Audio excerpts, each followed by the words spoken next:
Don't think this is strange? Whatever it is, man. Whatever it is at this point. I know. We have to get back to the car. That's not human! That's not human!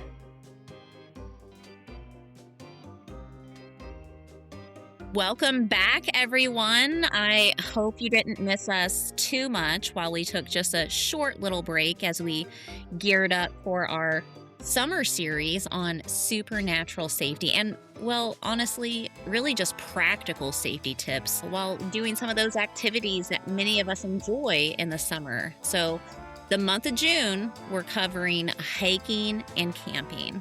Haley, do you camp or hike? Either of those? Mary, I love a good hike, but as soon as someone starts talking to me about camping, I'm thinking to myself, please don't talk to me like this when you're talking to me like this. That's funny. I used to camp and I hiked all the time. I used to free climb. I did all that stuff. Young Mary, she was a fearless girl. But old Mary, oof, I just thank the Lord for all my angels because, yeah, I should have died so many times. And that's part of why we're doing this. I believe you. I know we were inspired for the supernatural safety after our BEK episode. And listeners, what was our rule? We never let them in. So we kind of took that idea and rolled it into some obvious and maybe not so obvious things to share with you all. Yeah, with summer coming at us super fast, I thought, well, let's see if there's anything that we can find that kind of works around summer activities. And not to terrify anyone out there, but summer is the season that most people disappear and the season for the most abductions. And that's largely because people are out and about. They're doing things. But Haley, I've got another question for you. Have you ever been to the Great Smoky Mountains?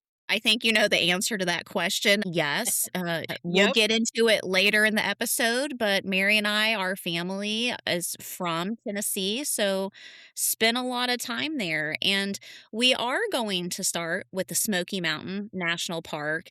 And if we can keep you a little safer while you're out there enjoying your vacation, the summer hikes, the camping trips, then this podcast is worth all the time that we have spent. And so, Mary, I'm going to ask you a question.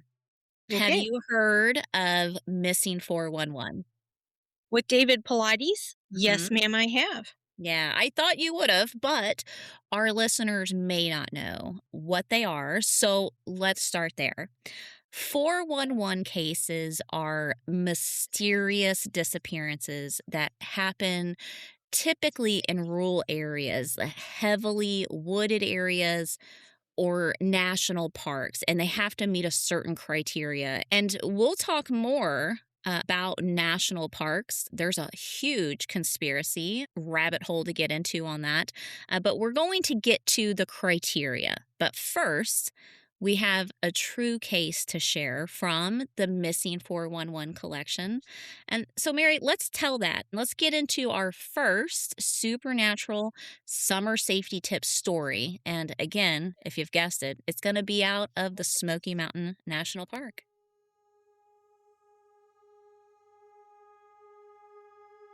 It was Father's Day weekend, 1969, and the Spencefield Highlands were alive with the sound of a family outing. Summer was warm and the air was humid and hung over the Great Smoky Mountains.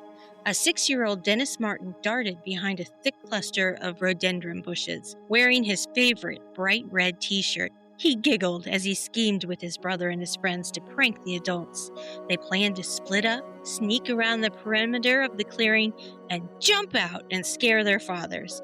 Dennis's father, Bill Martin, overheard the giggling children and watched his son step behind the foliage. Barely 30 feet away, Bill looked away for a moment, waiting for the punchline of the children's joke. Then 3 of the boys leaped out from the brush, shouting and laughing. Bill smiled, expecting his youngest to burst out a moment later, but the clearing fell quiet, save for the buzzing of insects and the gentle rustle of leaves. Bill called out Dennis's name. No answer. He walked over to the bushes, parting the thick leaves, expecting to find the boy hiding or holding his breath. There was only empty space.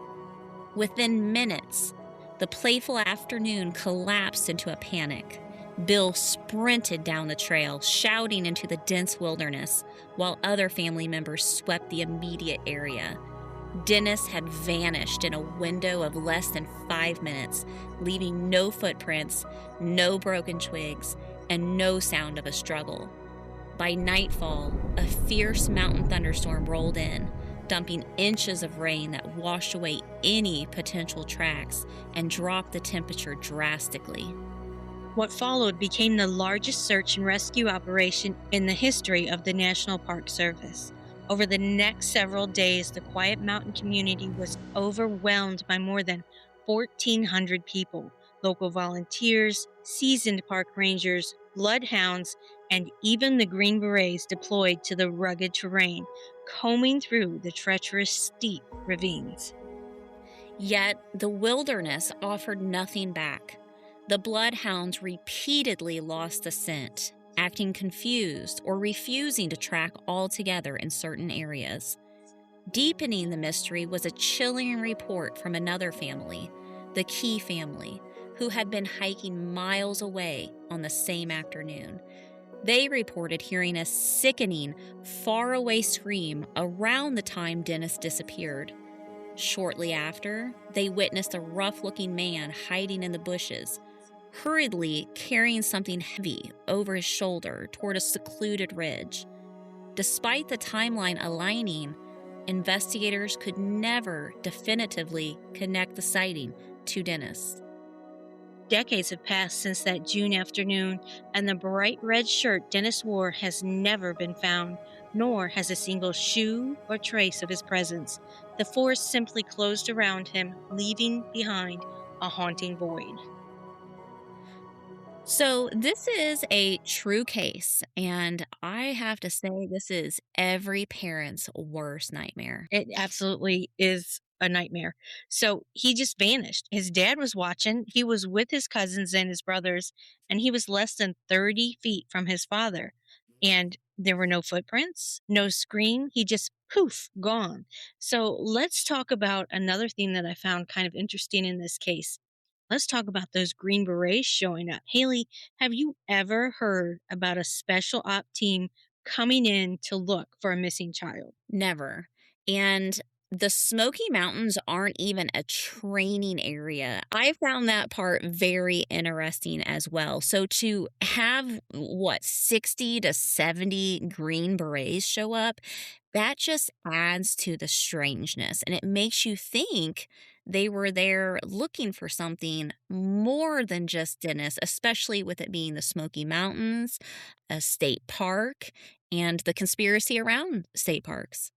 Right? And they didn't just show up, they came full tactical. Eyewitnesses said that they were carrying their guns, they were going in kind of for a fight. But my heart, it just goes out to his family. Can you imagine being on vacation? They're camping there and having to leave without your baby boy. I'd be like, sorry, Mike, I live here now. And I think Mike would have been the same way. It would have been very hard to get me off that mountain. But back to your point, Haley, what could have happened to him? Let's look at it. So he stepped behind a rhododendron or a mountain laurel thicket in Spence Field. And so it was a wide open field, but there were these laurel thickets there. And these thickets, they get intensely thick. In fact, their nickname is called laurel hills. They grow dense and wide. So to a 6-year-old, stepping into them would be like entering a little lost world, like a labyrinth. So his dad saw him go behind them, or did he actually step into them? Like in our story, his dad parted the bushes and actually did look inside the bushes for him. This is a good time to point out, if you are camping with children, never let a child out of your line of sight, even if it is for a short period of time. It amazes me how many people you can see just walking into the grocery store and their kids are just trailing behind. No matter the scenario, you always keep your kids in your line of sight. And Dennis back to our story, he disappeared in less than 5 minutes. Yeah, it's crazy. So, absolutely never let your kids out of your sight. So, the first theory, let's go back to Dennis. So, the first theory was that he got lost, but there were no tracks. He disappeared at about 4:30 p.m. In June in the mountains, you would still have light for at least another 4 hours. But to make it worse, a giant thunderstorm came through and washed out any possible tracks. And then the tracking dogs, they couldn't find his scent, which was crazy odd because rain and high moisture often trap those scent particles and amplify the odors on the ground. They prevent them from dispersing, like, let's say, if you were in a desert or someplace that was very arid, they actually hold on to the scent longer. It kind of actually helps to lock it in. It creates this ideal sponge like tracking condition. So, why couldn't those dogs walk onto his scent if that was the case?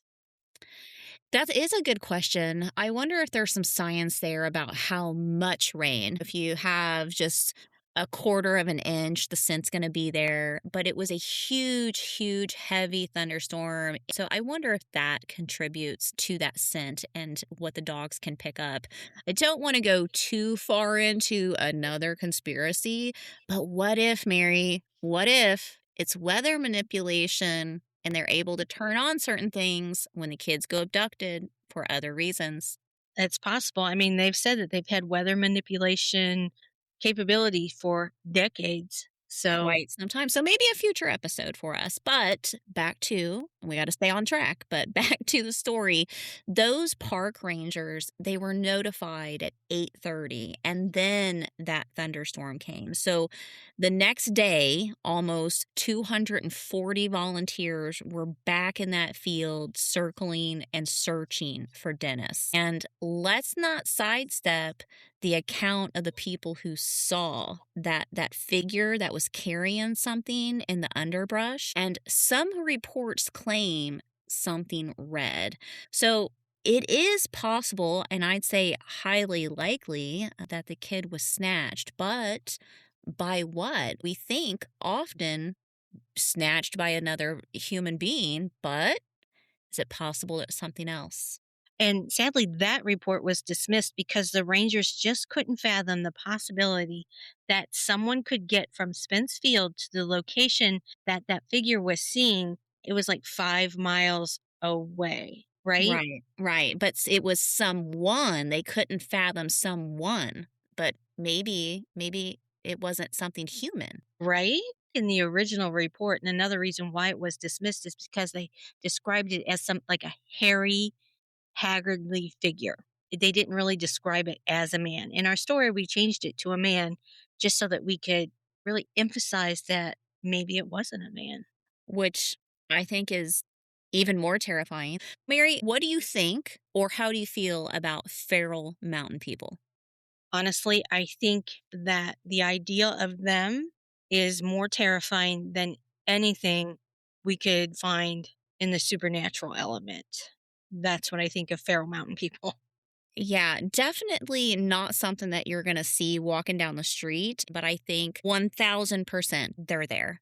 Again, to the story, if it wasn't human or Bigfoot, which at first we didn't think that there were a lot of stories around Bigfoot kidnapping children, but folks, we were wrong. We'll get into that and you can look into that too. It could have been maybe an animal attack. I don't know, Mary, was that even ruled out? An animal attack they thought was likely, like a by a bear or a mountain lion, but it was quickly ruled out because there was no torn clothing, no blood, and no tracks. Dennis just stepped into those thickets and he vanished. Now, with an animal attack, you would have, I mean, they can carry a child off silently, but you would have signs of torn clothing from being dragged. You'd have drag marks. You would have, if not a lot of blood, a few blood drops because of puncture wounds and claw marks.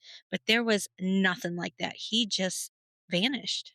That is really just chilling and heartbreaking. Again, a parent's worst nightmare.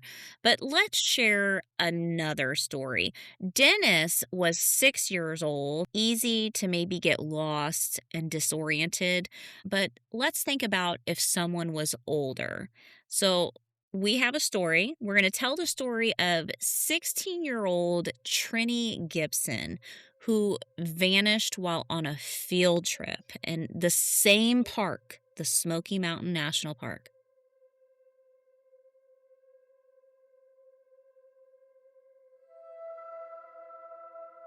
The autumn air was crisp on October 8, 1976, as a school bus carrying 40 students from Bearden High School wound its way up the mountain roads. Among them was 16-year-old Trini Gibson. It was a bright, clear Friday morning, and the teenagers were full of energy, eager to spend the day hiking the scenic trail to Andrews Bald in the Great Smoky Mountains National Park. The hike began like any other school field trip. The students broke off into small, informal clusters, stretching out along the rugged mountain path. Trini was wearing a heavy blue jacket and a striped sweater. She moved comfortably back and forth between different groups of classmates. By mid-afternoon, the hike was nearing its end. The groups were heading back down the trail toward the parking lot at Klingman's Dome. The path was flanked by a dense, almost impenetrable wall of spruce fir trees and thick undergrowth. Trini was walking near the middle of the long line of students. Just a few dozen feet ahead of her, a pair of classmates were laughing and chatting. A few dozen feet behind her, another small group followed.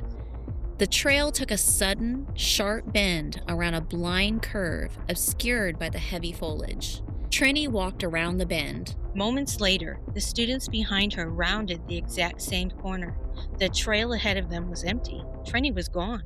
At first, no one panicked. Her classmates assumed Trini had simply quickened her pace to catch up with the group ahead. But when the students reached the parking lot and began boarding the bus, Trini's seat remained empty. As the afternoon sun dipped below the ridges, the realization set in. Trini had vanished from the trail.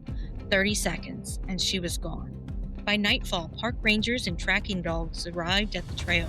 What followed was a massive, agonizing search that mirrored the Dennis Martin disappearance just 7 years prior. Teams combed the steep, treacherous drop-offs lining the trail. Bloodhounds were brought in to the exact bend where she was last seen, but the dogs grew confused, pacing in circles before completely losing her scent at the edge of the path. Searchers looked for any sign of a slip or a fall, a broken branch, a scuff mark in the dirt, a dropped item. But the terrain showed absolutely no evidence of a struggle or a sudden accident. It was as if she had simply stepped off the face of the earth. In the days that followed, investigators questioned every student and teacher on the trip. No one had heard a scream. No one had seen a stranger on the trail. The students who were just ahead of her reported that they had never heard anyone running to catch up, nor did they hear the sound of someone crashing through the dense brush beside them. Decades have passed, and the dense forest of the Smokies have kept their secret. Okay, we have an older child walking alone, but sandwiched between groups of people, and this person just vanished. This time, from witness reports, in less than 30 seconds. 30 seconds. That's not a lot of time, Haley. They didn't hear a scream or the rustle of tree branches or anything. She was just, again, gone. And one more thing that I thought was interesting was how they described the foliage along that path, thick and dense, just like the thickets in Dennis. You know, Mary, the brush being dense and thick, well, first of all, some of that foliage in the mountains, it does. If you go and you read the stories and those accounts, it does mention how thick that foliage gets. But you cannot imagine really how thick it gets until you have seen it in person. It's crazy. And you know what it makes me think of? I can't remember the exact movie, but I think this is in a couple, maybe older movies, how someone will fall into this thick foliage and the vines and things immediately grow over the people and it consumes them. I, I honestly, it's anything's possible these days. So maybe this should be another safety tip. Don't get close to any foliage, the trees, the brush that's really thick and dense, and don't go off alone. Even if you are with people, always stay in someone's line of sight. I don't care if you think it's crazy. Hold hands, make the chain, tie ropes to each other. Really, I don't know of any stories where someone went missing while holding hands or being tied to each other. I think stay away from thick brush is an excellent tip. Anything can be hiding in there anywhere. So just that little grab of your ankle and it swipes you to the ground and it pulls you in. That forest will swallow you up, just like you said with your movies, Haley. And this is just another heartbreaking situation. You send your kids off on a field trip and you expect they're going to come back happy and joyful, but she never did. Yeah, again, a parent's worst nightmare. It had to be so hard. Now, the prominent theory was that she just got lost, stepped off the trail for some reason, and was lost. But again, tracking dogs, they could not find her scent. It was the same thing with Dennis. What's that about? We mentioned the rain, but in this story, we didn't hear about any rain. Yeah, no one could figure out why these dogs couldn't follow the trail in both of these cases. In Dennis's case, they said it was because of the big storm that rolled through, but I'm not sure about that. And in Trini's case, they circled where she was last seen, but they would not step off that trail. It was like her scent and her just vanished there. 900 searchers were out there, no trace. I mean, that's got to be crazy. They knew where she disappeared. And the fact that the dogs couldn't find her scent, that is one of the requirements to make it a missing 411 case. Scent dogs that are unable to track the victims and they seemingly just leave no scent behind. They just can't follow a scent. Very interesting. Now, more 411 requirements are sudden weather, such as in the case of Dennis, like thunderstorms or snowstorm, disappearances by boulders, caves, and bodies of water. Often, cases have children, elderly, or highly experienced outdoors people. And sometimes the people are found alive, but they have no memory of what happened to them and are usually found in areas that have already been searched. Yeah, 411 are nightmares. And you can find the 411 books by going to the website. Go to missing411.com. You just really can't get a clear picture of this phenomenon until you start reading these books, until you start thumbing through these hundreds and hundreds, if not thousands, of cases that he has put together. People vanish in our national parks, hiking, camping, just enjoying vacations, not having a care in the world. They're laughing, they're just living. So from 2018 to 2023, 1,180 people have vanished and have never been found. Their cases are unsolved. Hundreds of cases like Dennis and Trini, the people just vanished. They left no trace. I used to hike. I loved it. But if I'm being honest, I still do if it's a nice, easy walk. But now I just have different rules when I go out. I'm not like I used to be. Yeah, let's go over the rules. Hiking 101 safety with a little supernatural flair. Number one, tell people where you are going and when you will be back. And I'm not talking about tell the people that are also going. Call your mom. Call your mom every day, but call your mom an extra time that day or whoever. Let them know what the plans are and also check the weather forecasts. The second one, do not go alone. If you do, you need to wear a personal locator beacon, and you can buy one for about $400 or maybe cheaper. I don't think anyone has disappeared wearing a personal locator beacon. They may have been found dead, but they were found. Okay, so moving on to number three. If traveling in a group, Never break off. Never leave anyone behind. You always stay together. You always stay in the line of sight of each other. If you have to pee, that's all right. We all do. You need to whistle or keep talking while you're doing that. And do not, once again, do not let your children wander off alone. You need to go with them and you need to hold their hand. Absolutely.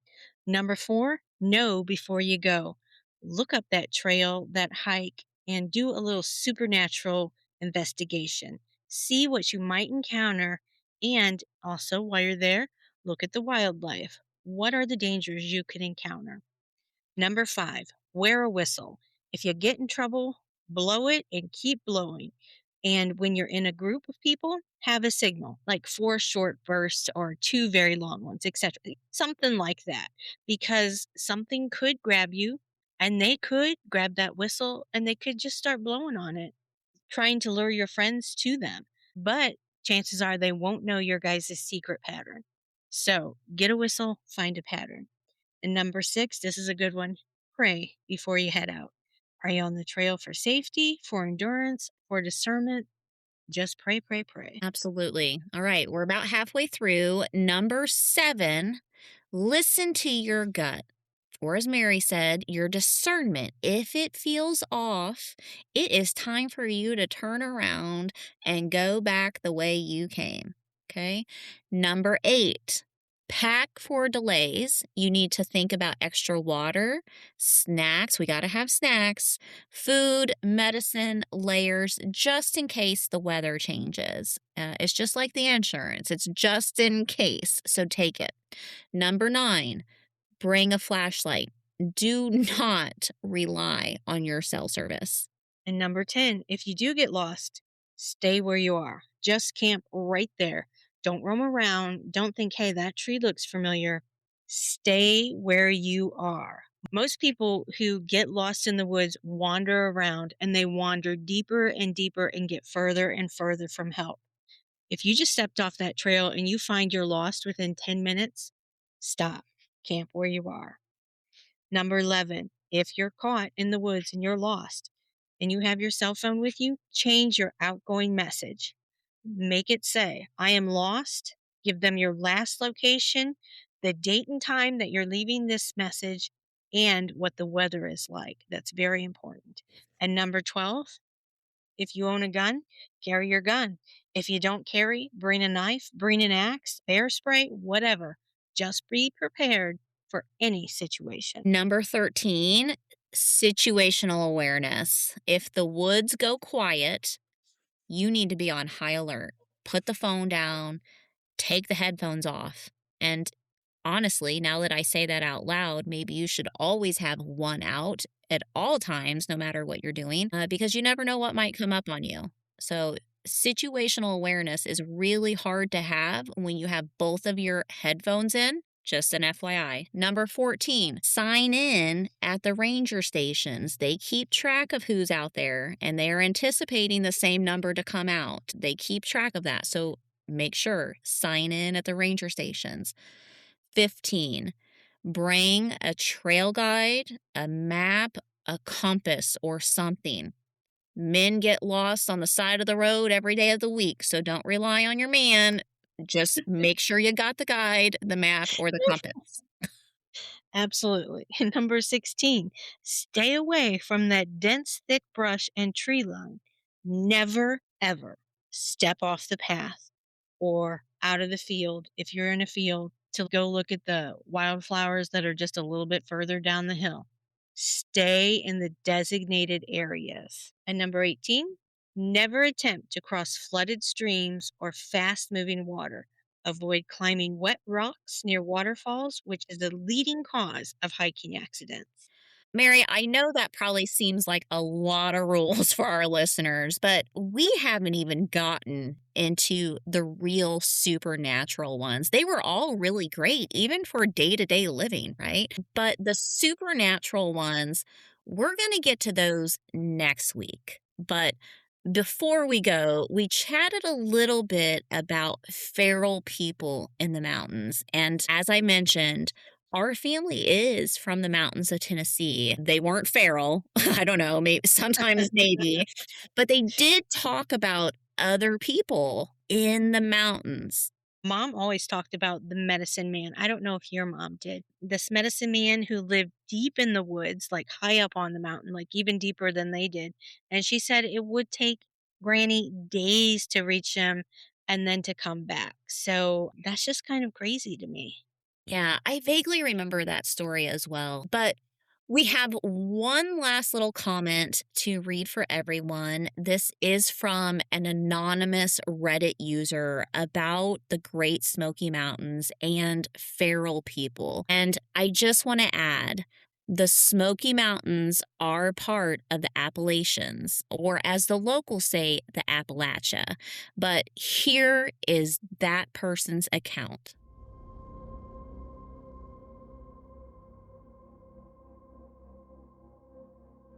I'm on the North Carolina side of the Great Smoky Mountains, lived here my entire life.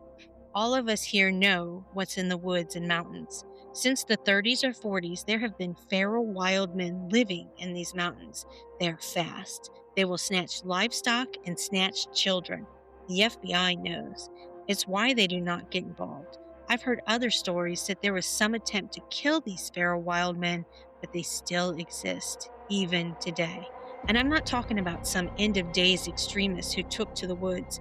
I mean feral, completely wild men. They have their own language. They live underground. We do not go into the woods at night.